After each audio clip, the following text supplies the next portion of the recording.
की आज 30 डिसेंबर आहे. बरोबर आजच्या 50 वर्षापूर्वी मी आणीबाणीच्या काळामध्ये सत्याग्रह केलेला आहे. महाराष्ट्रातला सगळ्यात लहान वयाचा बालसत्याग्रही म्हणून माझा गौरव केलेला आहे शासनाने. आणि माझी ही जर पक्षाचं काम करणारा एक निष्ठावंत कार्यकर्ता आहे. मला सांगितलं गेलं की तुम्ही तयारी करा रात्री 11 वाजता. आणि नंतर हा जो काही प्रकार झालेला आहे याच्याने अतिशय दुःख झालेलं आहे. हे जी फळं काय मम तपाला गेले 50 वर्ष माझ्यासारखा एक कार्यकर्ता निष्ठेने काम करतो आहे. ते तुम्ही अशा रीतीने फसगत करायला नको होती आमची, असं माझं स्पष्ट मत आहे. मी भारतीय जनता पक्षाचा ज्येष्ठ कार्यकर्ता आहे. मला नाही वाटत की 50 वर्षापेक्षा कोणी कार्यकर्ते या ठिकाणी सक्रिय असतील आत्ता. आणि माझ्यासारख्या कार्यकर्त्याला सांगून का असं केलं? तुम्ही सांगितलं का नाही सकाळी मला की इथे वाटाघाटीमध्ये ह्या जागा गेलेल्या आहेत, तुम्ही फॉर्म भरू नका, असं सांगितलं असतं तर आम्हाला काही वाटलं नसतं. पण सांगून हा जो प्रकार झालेला आहे या सगळ्या प्रकाराची मी आमचे नेते गिरीश भाऊ महाजन यांच्याशी बोलणार आहे. आणि मला नक्की खात्री आहे की माननीय गिरीश भाऊ माझा काही कैफियत आहे ते ऐकून घेतील. कारण माझी निष्ठा, माझी एक नेता म्हणून जो आहे ते सर्वोच्च नेते आत्ता जिल्ह्याचे आपले सगळे जे आहेत हे गिरीश भाऊ महाजन आहेत. पण ही झालेली फसगत जी आहे ही जिव्हारी लागलेली आहे. सांगायचं होतं की फॉर्म तुम्ही भरू नका, वाटाघाटीमध्ये जागा दुसरीकडे गेली, आम्ही काही वेगळा निर्णय घेतला हे सांगायला असतं तर आम्ही केला, हा प्रकार केला नसताना इथे आलोही नसतो. दादा एकीकडे निष्ठावंतांना डावललं जाते का निवडणूक? आता हा जो विचार आहे हा विषय निष्ठावंतांना डावलण्यापेक्षा निष्ठावंतांची क्रूर चेष्टा. का आम्हाला सांगितलं की फॉर्म भरा म्हणून? ठीक आहे, रात्री सांगितलं असेल त्यावेळेला वाटाघाटीचा वेगळा विषय असेल, सकाळी काहीतरी त्याला वेगळं वळण लागू शकतं, मी मान्य करतो. राजकीय पक्ष हे होऊ शकतं. आणि अशा अवस्थेमध्ये सकाळी किमान मला फोन करायचा ना की आपलं काल बोलणं झालेलं आहे पण भालेराव असा बदल झालेला आहे. आम्ही आलो नसतो आणि फॉर्मही भरला नसता. फॉर्म कुठला भरलेला आहे ठरवलेलं आहे का की जो त्याला तिकीट द्यायचं याची मला काही कल्पना नाही. आता तुम्ही याबद्दल त्यांना सांगितलंय का की असं हे सिच्युएशन झालेली आहे? नाही, अजून माझं कोणाशी चर्चा नाही. पण आत्ता जे समाज माध्यमांमध्ये त्या 13 नोव्हेंबरच्या प्रभागाबद्दलची जी चर्चा आम्ही ऐकतोय किंवा तिथे तिकीटं कोणाला दिले गेले आहेत, युतीमध्ये काय आहे, हे ऐकल्यानंतर अतिशय मनस्ताप झालेला आहे माझ्यासारख्या कार्यकर्त्याला.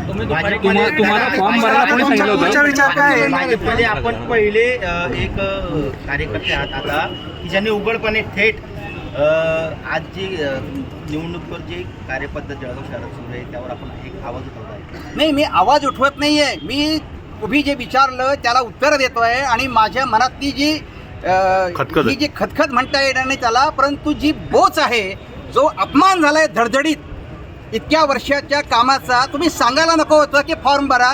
आणि जर सांगितलेलं आहे तर ठीक आहे, सकाळी उठून सांगायला पाहिजे होतं की तुमचा विषय बंद झाला आहे, तुम्ही काही पुढे जाऊ नका. आम्हाला काही वाटलं नसतं. अरे मी निष्ठावंत कार्यकर्ता आहे. जेव्हा कोणी नव्हतं या भाजपमध्ये जळगाव शहरामध्ये झेंडा उचलायला तेव्हापासून मी काम करत आलेलो आहे. मला काही वाटलं नसतं ना. भालेराव साहेब, तुमची जी ऐतिहासिक पार्श्वभूमी आहे की तुम्ही जवळपास 51 वर्षापूर्वी बाल सत्याग्रही म्हणून तुम्ही तेव्हापासून सेवाकार्य सुरुवात केली. म्हणजे या घटनेला आज 50 वर्ष झालेली आहेत माझ्या त्या सत्याग्रहाला. सन्मानित पण हा अपमान होतो आहे, हे प्रचंड जिव्हारी लागलेला विषय आहे हा. तुम्ही दुपारी किती वाजता आले होते? कुठे? महानगर इथे दुपारी 2 वाजेपर्यंत मी इथे पोहोचून गेलेलो होतो. सर 13 नंबर से किसके लिए फॉर्म भरने वाले थे? आपके यहाँ से किसके लिए फॉर्म भरने जाने वाले थे? तुम्ही स्वतः की नाही, पत्नी माझी.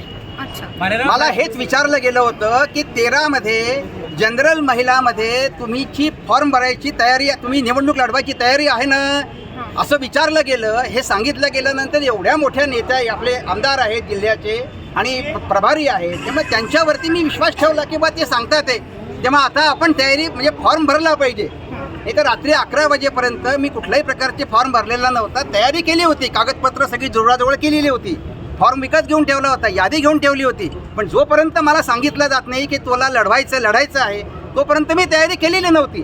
आणि सांगितल्यानंतर मी तयारी सुरू केली एवढं. तो आपके साथ में मंगेश चौहान ने खेल खेला.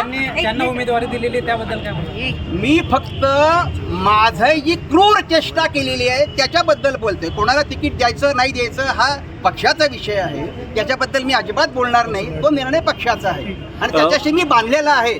आत्ता त्या ठिकाणी माझं इथपर्यंत म्हणणं आहे की त्या ठिकाणी ज्या कोणत्या म्हणजे उमेदवाराला भारतीय जनता पक्षाने समर्थन तिकीट दिलेलं असेल त्याचा प्रचार मी उद्यापासून तिथे जाऊन करणार आहे. कारण मी पक्षाची बांधिलकी मानतो, व्यक्तीशी नाही.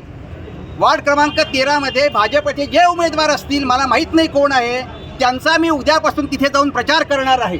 भालेराव साहेब, आपण इतकी उदात्तपणाची भावना इथं व्यक्त केलेली आहे, पण कोणी ना कोणी कुठला तरी घटक असेल किंवा व्यक्ती असेल ज्याच्यामुळे तुमचं तिकीट डावललं गेलं आहे. काय वाटतं तुम्हाला, नेमकं कोण व्यक्ती किंवा एखादा घटक असेल? कोणीतरी असेलच ना. मी हे मगापासून सांगितलेलं आहे ना की रात्री 11:15च्या सुमाराला माननीय नेते आमचे आमदार मंगेशदादा चव्हाण यांनी मला फोन करून सांगितलं, विचारलं की तुमची मी त्यांना हे माहिती होतं की मी पुरुष गटामध्ये सुद्धा म्हणजे उमेदवारी माझी मागणी केलेली आहे.